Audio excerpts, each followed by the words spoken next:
Assalamualaikum warahmatullahi wabarakatuh. Perkenalkan, nama saya Dava Irsyad Al-Akam dari Universitas Muhammadiyah Magelang dengan NPM 240504068. Di sini saya akan mempresentasikan tugas statistika dengan judul Penerapan Teknik Smoothing dalam Analisis Time Series. Pertama, apa itu konsep dasar time series? Jadi, time series adalah rangkaian data yang diurutkan berdasarkan waktu.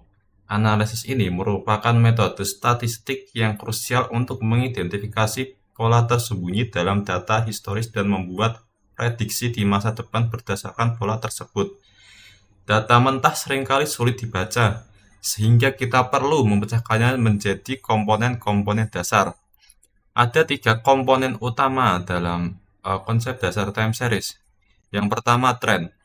Pola jangka panjang yang menunjukkan arah pergerakan data, baik itu kenaikan, penurunan, atau konstan sepanjang waktu. Yang kedua, musiman. Variasi yang terjadi secara berkala dan berulang, biasanya terkait dengan faktor kalender seperti perubahan musim, hari, atau jam. Yang ketiga, siklik.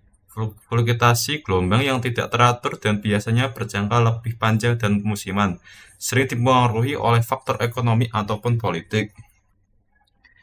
Urgensi teknik smoothing. Mengapa perlu smoothing? Dalam data dunia nyata, seringkali terdapat noise atau fluktuasi acak yang menutupi pola yang sebenarnya. Teknik smoothing penghalusan digunakan untuk memproduksi fluktuasi tersebut sehingga tren dasar dan pola musiman dapat terlihat lebih jelas. Tanpa proses ini, analisis data bisa menjadi bias akibat adanya pecilan atau variasi jangka pendek yang tidak signifikan. Langkah awal analisis. Pertama, visualisasi data. Langkah pertama yang wajib dilakukan untuk melihat pola awal dan mendeteksi adanya kesalahan data atau outlier. 2. Transformasi data. Terkadang diperlukan transformasi logaritmik atau diferensiasi untuk menstabilkan variasi sebelum melakukan smoothing. Metode moving average atau MA. Divisi dan konsep moving average adalah teknik smoothing yang bekerja dengan menghitung rata-rata dari sekelompok titik data terbaru. Metode ini sangat efektif untuk menghilangkan noise acak dalam data yang tidak memiliki tren ekstrim. Prinsip dasarnya adalah meratakan lonjakan data dengan mengambil nilai rata-rata periode sebelumnya. Variasi dan rumus. Terdapat beberapa jenis MA seperti Simple Moving Average atau SMA, Weighted Moving Average atau WMA, dan Exponential Weighted Moving Average atau EWMA. 2.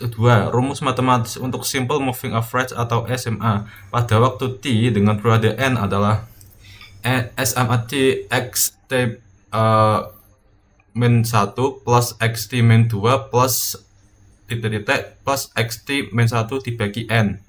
Skenario, kita ingin memprediksi penjualan bulan keempat menggunakan SMA 3 periode. Penjualan bulan 1, 10 unit, penjualan bulan 2, 12 unit, dan penjualan bulan 3, 17 unit.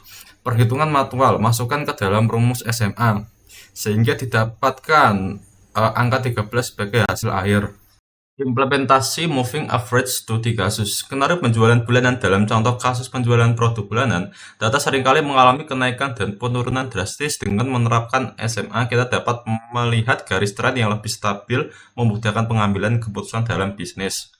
Metode eksponensial smoothing. Konsep pembuatan eksponensial berbeda dengan MA yang memukul rata semua data dalam jendela waktu. Exponential smoothing memberikan bobot yang berbeda. Data terbaru mendapatkan bobot terbesar dan bobot ini berkurang secara eksponensial untuk data yang lebih lampau. Ini membuat data ini lebih responsif terhadap perubahan data terbaru. Rumus Simple Exponential Smoothing atau SIS sebagai berikut. ST sama dengan alpha dikali XT plus 1 kurangi alpha dikali ST min 1. Skenario ini kita ingin memprediksi penjualan bulan kedua menggunakan Simple Exponential Smoothing dengan alpha sama dengan 0,3. Penjualan bulan 1, 10 unit. Asumsi S1 sama dengan X1 sama dengan 10. Perhitungan manual masukkan ke dalam rumus SIS dengan hasil akhir adalah 10. Kesimpulan dan strategi penerapan. Perbandingan metode pemilihan metode harus disesuaikan dengan karakteristik data. Simple moving average cocok untuk pola data sederhana dan stabil. Sebaliknya, jika data memiliki volatilitas tinggi dan informasi terbaru dianggap lebih krusial, exponential smoothing lebih disarankan. Tips keberhasilan analisis parameter yang tepat: penentuan nilai N pada MA atau alpha pada S harus dilakukan dengan hati-hati atau memiliki eksperimen validasi silang. Kedua, kombinasi metode. Jangan terpaku pada satu metode. Analisis sering menggunakan MA untuk melihat tren jangka panjang dan S untuk menangkap nuansa jangka pendek secara bersamaan. Ketiga, evaluasi. Gunakan matriks seperti mean squared error atau MSE untuk memastikan mode smoothing yang dibelah cukup akurat. Itu saja dari saya. Terima kasih. Wassalamualaikum warahmatullahi wabarakatuh.